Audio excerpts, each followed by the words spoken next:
नमस्कार दोस्तों, स्वागत है आपका अपने वाईपी एजुकेशन टेक परिवार में। हमारा उद्देश्य है आपकी तैयारी को आसान बनाना ताकि आप हर कॉन्सेप्ट को स्पष्ट रूप से समझ सकें।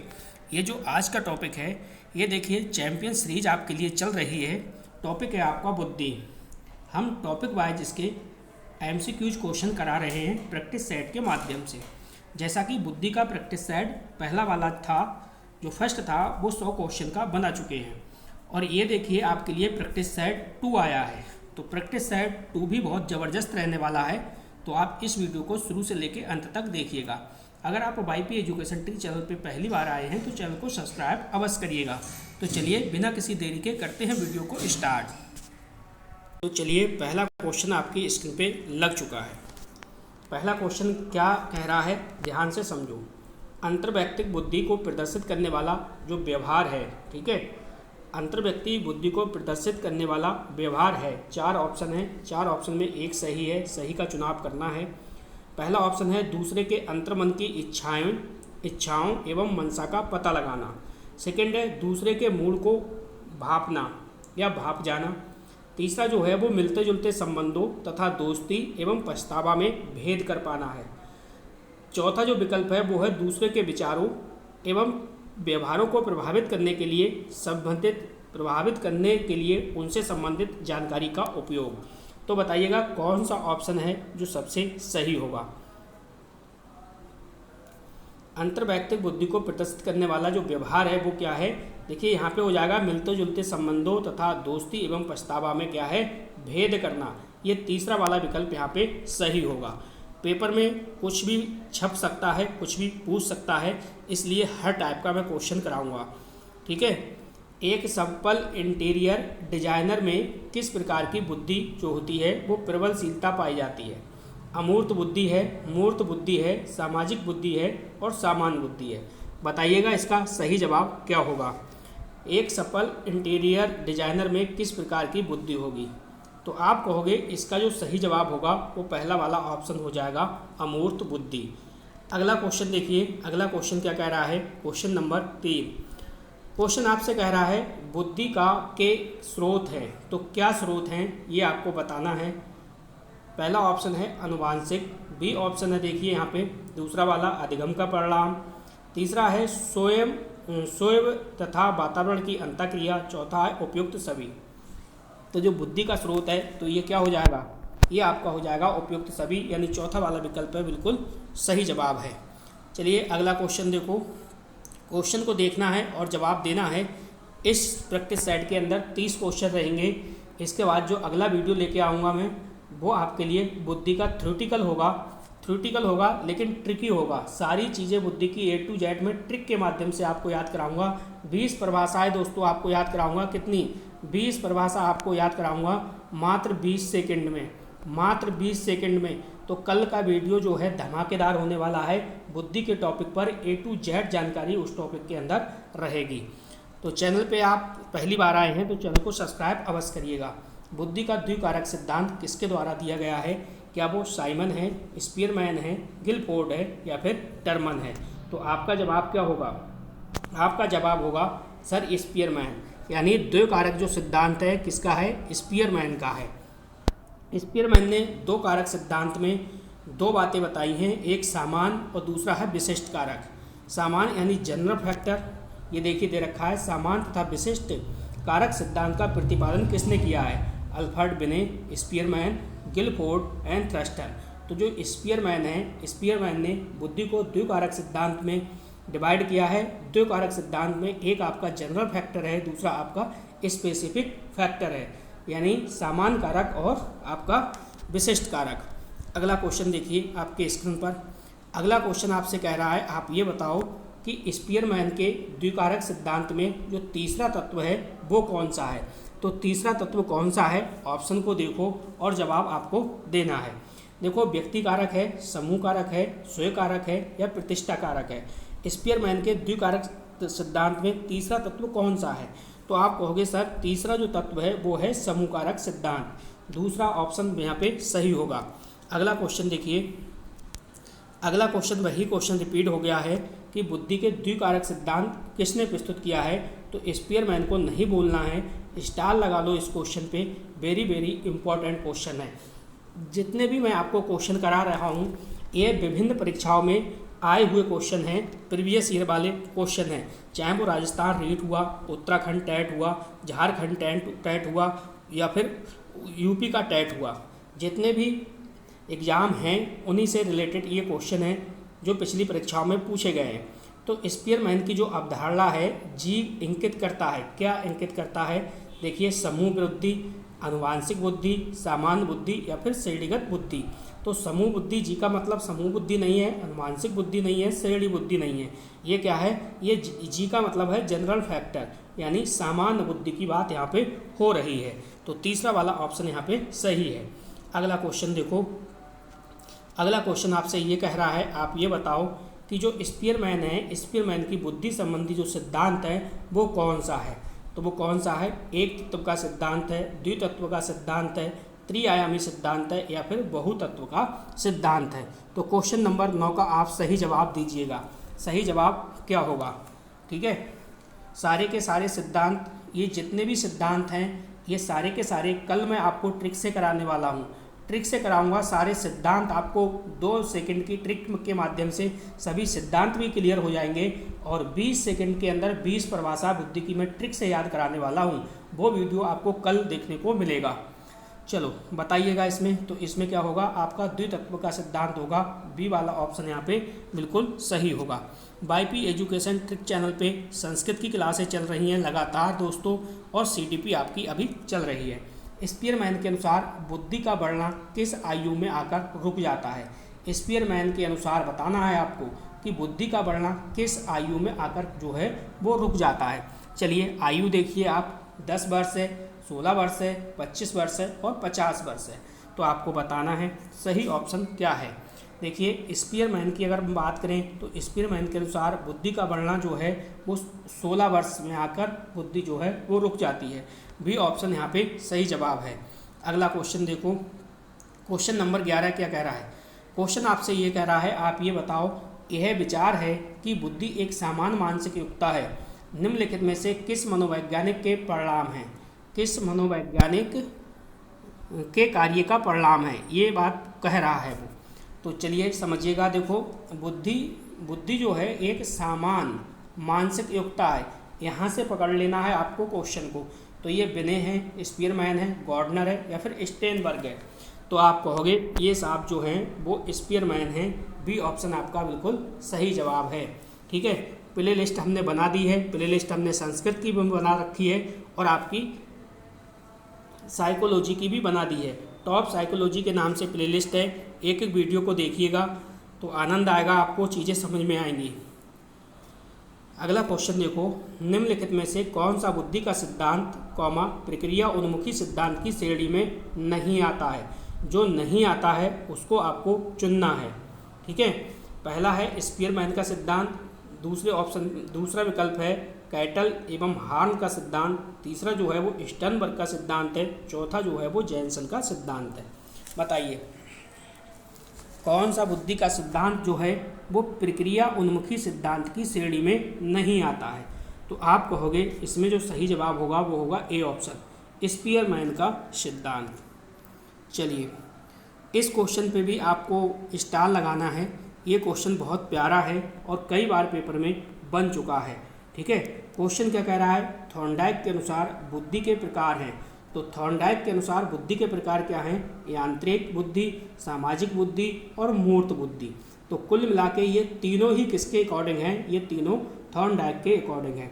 यानी थॉर्नडाइक के अनुसार बुद्धि के प्रकार कौन से हैं, यांत्रिक बुद्धि, सामाजिक बुद्धि, अमूर्त बुद्धि। तो ये सभी वाला ऑप्शन है, ये बिल्कुल सही आपका हो जाएगा, चौथा वाला।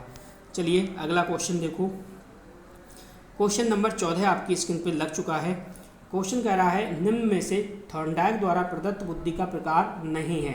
तो अभी क्वेश्चन हुआ है, अब आपको पहचानना है कौन सा वाला ऑप्शन नहीं होगा, ठीक है। तो सामाजिक बुद्धि, मूर्त बुद्धि, अमूर्त बुद्धि या शारीरिक गति बुद्धि। तो देखो सामाजिक बुद्धि सही है, मूर्त बुद्धि सही है, अमूर्त बुद्धि सही है। ये जो तीनों हैं ये समझो थॉर्नडाइक के अकॉर्डिंग ही हैं, लेकिन जो यहाँ पे शारीरिक गतिक बुद्धि है ये आपका नहीं होगा। तो चौथा वाला ऑप्शन क्वेश्चन के हिसाब से सही है। ठीक है, आप कमेंट अवश्य करिएगा कि आपको जो क्वेश्चन है क्वेश्चन का लेवल कैसा लग रहा है।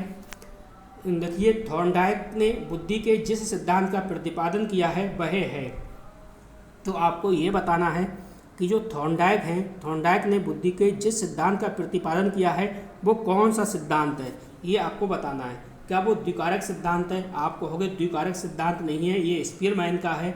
समूह कारक सिद्धांत है? आप कहोगे ये भी नहीं है, ये थ्रस्टन का है। आप कहोगे एक कारक सिद्धांत है, तो ये भी नहीं है, ये अल्फ्रेड बिने का है। तो बचा क्या आपका बी ऑप्शन, यानी चतुष्कारक सिद्धांत। ठीक है, चलो आगे बढ़ते हैं। अगला क्वेश्चन देखो, क्वेश्चन नंबर 16 क्या कह रहा है? क्वेश्चन कह रहा है बहुबुद्धि सिद्धांत के जनक कौन है? तो बताना है यहाँ पे आपको जनक, यानी बहुबुद्धि सिद्धांत की देखो बात कर रहा है, भाषा को समझो। ठीक है, यहाँ बुद्धि की बात नहीं कर रहा है, यहाँ पे कर रहा है बहुबुद्धि की। ठीक है, तो जनक बताना है बायनेटकी, ब्यूनर, अल्फ्रेड बिने या फिर गॉर्डनर। तो आप सब जानते हैं इसका सही जवाब क्या है, गॉर्डनर होगा। चौथा वाला विकल्प सही होगा। अगला क्वेश्चन देखिए, क्वेश्चन नंबर 17। क्वेश्चन नंबर 17 देखो क्या कह रहा है? क्वेश्चन कह रहा है frames of mind, frames of mind the theory of multiple intelligence पुस्तक के रचयिता कौन है? अब आपको सही जवाब यहाँ पे देना है। क्या सी स्पीयरमैन है, एल थ्रस्टन है, जे गॉर्डन है या फिर एच गॉर्डनर है? बताइएगा सही जवाब क्या होगा। दो में आपको कंफ्यूज होगा, तो चलिए इसकी कंफ्यूजन को दूर करते हैं। एच गॉर्डनर इसका जो है सही जवाब है। इस क्वेश्चन पे आप स्टार लगाओ, ठीक है, और अपनी डायरी में इसे नोट आप कर लो, क्योंकि काफ़ी बेहतरीन क्वेश्चन है और ये एग्ज़ाम में बन सकता है। वीडियो को लाइक नहीं करा आपने, वीडियो को लाइक करिए और वीडियो की लिंक को अपने सभी दोस्तों में शेयर करिएगा। चलिए इस क्वेश्चन को ध्यान से पहचानो, और सीटेट में ये आया हुआ क्वेश्चन है और आपके में भी आ सकता है, यूपी टेट में भी आ सकता है। क्वेश्चन को समझो। हार्वर्ड गॉर्डनर के बहुबुद्धि सिद्धांत के अनुसार तार्किक गणित बुद्धि वाले, ठीक है, तार्किक गणित वाले बुद्धि वाले व्यक्ति की क्या विशेषताएं हो सकती हैं? इधर जो है वो विशेषताएं छिपा है, क्या विशेषताएं हो सकती हैं? तो देखो इसमें है पैटर्न की खोज की, पैटर्न को खोजने की एवं तर्क की लंबी श्रृंखला को हल करने की क्षमता और संवेदनशीलता। बी ऑप्शन है देखिए ध्वनि, ताल, शब्दों के अर्थ के प्रति संवेदनशीलता। तो ध्वनि और जो ताल की बात हो रही है तो ये संगीत की बात होगी, ये तो होगा नहीं। दृश्य स्थानिक, तो ये भी बात नहीं बनेगी। संगीत अभिव्यक्तियों में आवाज़, तो ये भी आपका ऑप्शन नहीं है। पहला वाला ऑप्शन सही है, पहला वाला ही ऑप्शन सही है। एसी को पे आपको टिक करना है। चलो अगला क्वेश्चन, अगला क्वेश्चन देखो, अगला क्वेश्चन भी आपका अच्छा है। क्वेश्चन आपसे ये कह रहा है, आप ये बताओ गॉर्डनर ने वर्तमान में बुद्धि के कितने प्रकार बताए हैं? तो जो गॉर्डनर हैं, गॉर्डनर ने बुद्धि के कितने प्रकार बताए हैं, वर्तमान की बात कर रहा है। ये बात आपको ध्यान में रखनी है। इसमें शब्द लगा है वर्तमान। तो क्या 9 हैं, 7 है, 6 हैं या फिर 5 हैं? कितने प्रकार बताए हैं? तो जब वर्तमान की बात कर रहा है तो जाहिर सी बात है पहला ऑप्शन सही होगा 9। चलिए अगला क्वेश्चन देखिए, क्वेश्चन नंबर 20। क्वेश्चन को ध्यान से पढ़ना है और ध्यान से आपको जवाब देना है। चलो देखो, गॉर्डनर का कहना है कि कई प्रकार की बुद्धि या दिमाग के फ्रेम होते हैं, यानी कई प्रकार की बुद्धि या दिमाग के क्या होते हैं, फ्रेम होते हैं। उसके द्वारा सुझाई गई बुद्धि कौन सी श्रेणी में आती है? विश्लेषणात्मक बुद्धि है, रचनात्मक बुद्धि है या फिर प्रकृतिवादी कौशल है या फिर व्यवहारिक बुद्धि है? तो बताइएगा। देखिए गॉर्डनर का कहना है कि कई प्रकार की बुद्धि या दिमाग के फ्रेम होते हैं, तो ये भैया कौन सी बुद्धि है ये आपको बताना है। तो जाहिर सी बात है ये जो है वो प्रकृतिवादी कौशल है। सी ऑप्शन यहाँ पे सही होगा। तो 20 क्वेश्चन कर लिए, अभी 10 क्वेश्चन जो हैं वो बकाया हैं। 21वां क्वेश्चन भी आपके स्क्रीन पर है। क्वेश्चन को पढ़ो और ध्यान से जवाब दो।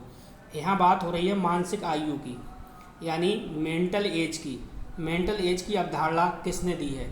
तो ये आपको बताना है, यानी मानसिक आयु मेंटल एज की बात हो रही है। क्या है? बिने है, टर्मन है, स्टर्न है या फिर गॉर्डनर है। सही जवाब आपको देना है। क्वेश्चन बहुत अच्छा है। वीडियो को लाइक करके जाइएगा। वीडियो की लिंक को अपने सभी दोस्तों में शेयर भी कीजिएगा। यूपी टेट के लिए क्लासेस चल रही हैं, सीडीपी प्लस संस्कृत और अच्छे लेवल की क्लासेस चल रही हैं। ठीक है, तो इसका जो सही जवाब होगा क्या होगा? स्टर्न होगा। बी ऑप्शन बिल्कुल सही जवाब है। मानसिक आयु की अवधारणा, 1 मिनट रुकिए। मानसिक आयु की जो अवधारणा है वो पहला वाला ऑप्शन सही होगा, बिने। चलिए अगला क्वेश्चन देखिए। अगला क्वेश्चन, ये भी क्वेश्चन आपका बहुत ही इम्पोर्टेंट है, इस पे भी आप स्टार लगाओ। क्वेश्चन कह रहा है बुद्धि परीक्षण का सर्वप्रथम प्रयोग जो है वो किस देश में हुआ है? देखिए सबसे पहले की बात कर रहा है कि बुद्धि परीक्षण का प्रयोग जो है किस देश में हुआ है? अमेरिका में हुआ है, इंग्लैंड में हुआ है, फ्रांस में हुआ है या फिर जर्मनी में हुआ है? तो अमेरिका नहीं होगा, इंग्लैंड नहीं होगा। 2 क्वेश्चनों में 2 ऑप्शन में आपको डाउट होगा। तो यहाँ पे हम आपको बता दें, यहाँ पे देखिए फ्रांस आपका बिल्कुल सही ऑप्शन होगा। बुद्धि परीक्षण का सर्वप्रथम प्रयोग किस देश में हुआ है? तो वो फ्रांस में हुआ है। किसमें? फ्रांस में हुआ है। अगला क्वेश्चन देखिए। अगला क्वेश्चन क्या कह रहा है? Question number 23। क्वेश्चन कह रहा है बुद्धि वह शक्ति है जिससे हम सीखते हैं, ये कथन किसका है? देखिए कल जो वीडियो आपको मिलेगी 20 परिभाषा याद कराऊंगा मैं 20 सेकंड के अंदर, ये मेरी गारंटी है। ठीक है, और ट्रिक के माध्यम से कराऊंगा, यह भी गारंटी है। एग्जाम हॉल के अंदर कभी भी भूलोगे भी नहीं। बुद्धि वह है जिससे हम सीखते हैं, तो ये कथन किसका है? वुडवर्थ का है, रॉस का है, कॉल्विन का है, डियरबॉर्न का है। तो ये जो कथन है वो किसका है? कॉल्विन का है। बी ऑप्शन सही, सी ऑप्शन सही है। कल की जो वीडियो होगी वो थ्योरेटिकल होगी, बुद्धि टॉपिक से होगी। जितने भी फैक्चुअल क्वेश्चन हों, जैसे भी क्वेश्चन होंगे A to Z क्वेश्चन आपको कल की वीडियो में मिलेगी। कल की जो वीडियो होगी बहुत धमाकेदार होगी, आप वेट करिएगा। सेना में सैनिकों की बुद्धि मापने हेतु आर्मी अल्फा टेस्ट का प्रयोग किस देश में हुआ है? किस देश में हुआ है? देखिए आपको यहाँ पे आर्मी अल्फा टेस्ट ध्यान रखना है। ठीक है, आर्मी अल्फा टेस्ट आपको ध्यान रखना है। रूस है, अमेरिका है, फ्रांस है या फिर जापान है? तो सही जवाब आपको देना है। देखो सेना के सैनिकों की बुद्धि मापने के लिए अगर आर्मी अल्फा की बात करोगे तो सीधे सीधे अमेरिका इसका बिल्कुल सही जवाब होगा। और आप पेपर में आए तो भी आपको अमेरिका ही लगाना है। बहुत बढ़िया क्वेश्चन है। ठीक है, ये हो गई अल्फा की बात, आर्मी अल्फा टेस्ट। अब देखिए यहाँ पे दोस्तों आर्मी बीटा टेस्ट, ये क्या कह रहा है? ये कह रहा है आर्मी बीटा टेस्ट मुख्यतः किनके लिए बनाया जाता है? तो आर्मी बीटा टेस्ट भी आपको बताना है किसके लिए बनाया जाता है। क्या ये प्रतिभाशाली छात्रों के लिए है? जी नहीं, प्रतिभाशाली छात्रों के लिए नहीं है। मानसिक रोगियों के लिए है? मानसिक रोगियों के लिए नहीं है। शिक्षकों के लिए नहीं है। ये जो है वो अशिक्षित अल्प शिक्षित व्यक्तियों के लिए है। तो यहाँ पे दूसरा वाला ऑप्शन बिल्कुल सही जवाब होगा। चलिए 24 क्वेश्चन कर लिए, अब 25वां क्वेश्चन भी आपकी स्क्रीन पर है। 25वां क्वेश्चन देखो। क्वेश्चन कह रहा है निम्न में से कौन सा अशाब्दिक बुद्धि परीक्षण है? अब देखो यहाँ पे अशाब्दिक बुद्धि परीक्षण आपको देखना है। क्या वो स्टैनफोर्ड बिने टेस्ट है, आर्मी अल्फा टेस्ट है, रेवेन प्रोग्रेसिव मैट्रिसेज है, बिने साइमन टेस्ट है? यहाँ पे देखो अशाब्दिक की बात हो रही है, ना कि शाब्दिक। शाब्दिक की बात नहीं हो रही है, ये बात आपको ध्यान रखना। यहाँ पे बात हो रही है अशाब्दिक की। ठीक है, तो स्टैनफोर्ड बिने टेस्ट नहीं है, आर्मी अल्फा नहीं है, बिने साइमन नहीं है। सही जवाब क्या है? रेवेन प्रोग्रेसिव मैट्रिसेज। तीसरा वाला ऑप्शन आपका यहाँ पे बिल्कुल सही जवाब है। अगला क्वेश्चन देखो। अगला क्वेश्चन भी अच्छा क्वेश्चन है। क्वेश्चन कह रहा है देखो, प्रतिभाशाली बालक सामान्यतः IQ के स्तर से ऊपर माने जाते हैं। यानी कह सकते हो प्रतिभाशाली जो बालक हैं वो कितना IQ चाहिए उनके लिए, किस IQ से ऊपर माने जाएंगे, ये आपको बताना है। क्या 90 है, 100 है, 120 है, 140 है? आप कहोगे सर 140, जिस बच्चे का बुद्धि लब्धि ठीक है 140 प्लस होती है वो क्या कहलाएगा? वो कहलाएगा प्रतिभाशाली। किसके अनुसार? वैज्ञानिक याद रखना टर्मन के अनुसार। किसके अनुसार? टर्मन के अनुसार। ठीक है, ये टेबल भी मैं कल आपको कराऊंगा और चीज़ें बताऊंगा कौन कौन से पेपर में फंसेगा। चलिए अगला क्वेश्चन देखो। क्वेश्चन है, टर्मन ने विनय साइमन परीक्षण का संशोधित रूप किस नाम से प्रस्तुत किया है? क्वेश्चन अच्छा है, ध्यान से समझिएगा। देखो कह रहा है टर्मन ने, किसने किया है? टर्मन ने किया है विनय साइमन परीक्षण का संशोधित रूप किस नाम से प्रस्तुत है? बैक्सलर स्केल, स्टैनफोर्ड विनय स्केल, आर्मी बीटा टेस्ट या फिर समूह परीक्षण। तो सही जवाब आपको यहाँ पे देना है। ठीक है, तो सही जवाब क्या होगा? स्टैनफोर्ड विनय स्केल, दूसरा वाला ऑप्शन आपका बिल्कुल सही है। अगला क्वेश्चन देखो, क्वेश्चन नंबर 28। क्वेश्चन आपसे कह रहा है, सामाजिक बुद्धि शब्द का प्रयोग सर्वप्रथम किसने किया? एक एक क्वेश्चन वही क्वेश्चन लेके आया हूँ जो पेपर में आपके पूछे जाएंगे। ऑप्शन है थॉर्नडाइक, गॉर्डनर, स्पीयरमैन या फिर स्टर्नबर्ग। सामाजिक बुद्धि की बात कर रहा है और सामाजिक बुद्धि के अंतर्गत आपको याद रखना है थॉर्नडाइक को। थॉर्नडाइक आपका बिल्कुल सही जवाब है क्वेश्चन नंबर 28 का पहला। चलिए वीडियो को लाइक करके जाइएगा, वीडियो की लिंक को अपने सभी दोस्तों में भी शेयर करके जाइएगा। चलिए अगला क्वेश्चन देखो, बैक्सलर बुद्धि परीक्षण का प्रमुख आधार क्या है? केवल भाषा, केवल तर्क, क्रियात्मक एवं शाब्दिक बुद्धि परीक्षण या फिर केवल गणितीय क्षमता। बताइएगा इसका सही जवाब क्या होगा। तो बैक्सलर बुद्धि परीक्षण का प्रमुख जो आधार है वो है क्रियात्मक एवं शाब्दिक परीक्षण। दोस्तों महत्वपूर्ण सूचना आपके लिए है, अगर आप सीडीपी का कंटेंट प्राप्त करना चाहते हैं, अच्छा नोट्स, अच्छा क्वालिटी का चित्रात्मक नोट्स, प्रिंटेड नोट्स, ठीक है, इसके साथ में आप चाहते हैं 1500 MCQs question, 1500 MCQs question plus साथ में चाहते हैं आप 2011 से और 2022 तक के आपको PYQ। तो दोस्तों ये आपको प्राप्त हो जाएंगे। सहयोग राशि इसके लिए रखी गई है मात्र 99 है, मात्र 99 का सहयोग कर सकते हैं आप। और आपको एक नंबर दे रहा हूँ मैं 86504159 और 57। आप इस नंबर पे संपर्क कर सकते हैं, ये आपका व्हाट्सएप नंबर है। ठीक है, तो आप अच्छा कंटेंट लीजिए एक बार, अच्छे से पढ़ाई कीजिए। जो नोट्स आपको यूपी टेट में मिलेंगे वही नोट्स आपको सुपर टेट में भी मिलेंगे। ठीक है, सुपर टेट के लिए भी होंगे। तो एक बार सेवा का मौका आप अवश्य दीजिए। तो चलिए इस वीडियो में इतना ही था। वीडियो देखने के लिए आपका बहुत बहुत धन्यवाद। मिलते हैं नेक्स्ट वीडियो में। Thank you.